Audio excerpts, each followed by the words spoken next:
IKEA cabinet in the far corner of her studio. No, she never thought of bullets, except in her dreams. Perhaps that is why she felt so disorientated when she finally awoke to the screeching of the phone. She had been expecting the sharp cracks, the muffled thudding explosions, to fade, as always when she regained consciousness.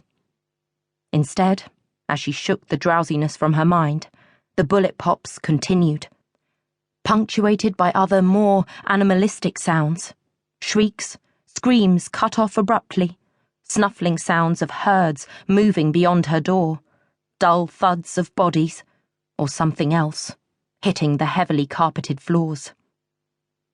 "Ma'am," the voice on the phone whispered urgently. "I'm calling from reception. We have a problem. Please stay in your room. Lock the door, please. And please turn off all lights. You cannot let them know you are there. Do not open the door for anyone. Please." "What?" she began, but a click had ended the conversation.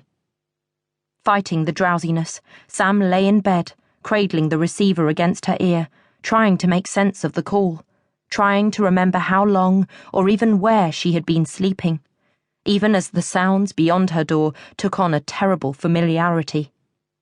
Slowly, the fragments began clicking into place. She had checked into the Arcadia early in the afternoon, weary and wishing for nothing more than a hot shower and a clean bed. As always, she had sniggered to herself when the taxi had pulled up in the broad driveway. All luxury hotels looked the same to her.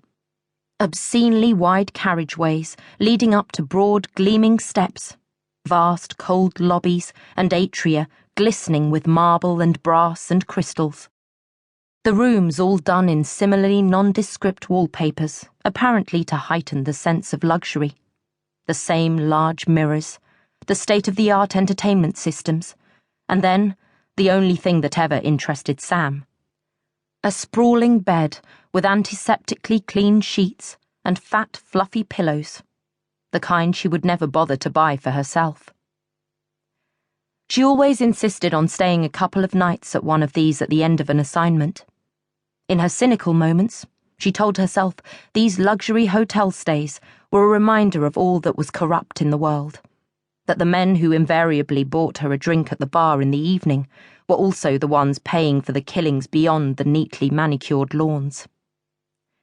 She would try to convince herself that she learned as much about the wars plaguing the world in these hotels as she did in the battle-torn jungles, scorching deserts, and dusty, forgotten villages. But the truth was simpler, more selfish.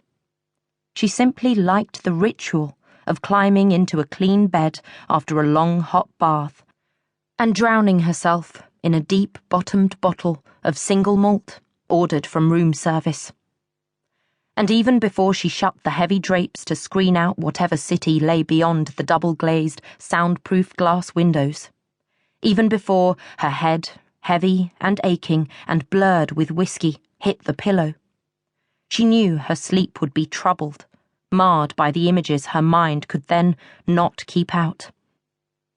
But if nothing else, the ritual reminded her, after each battle, that regardless of her photographs, her memories, her nightmares, she could still leave the dead behind. But this time, it seemed that the dead had followed her.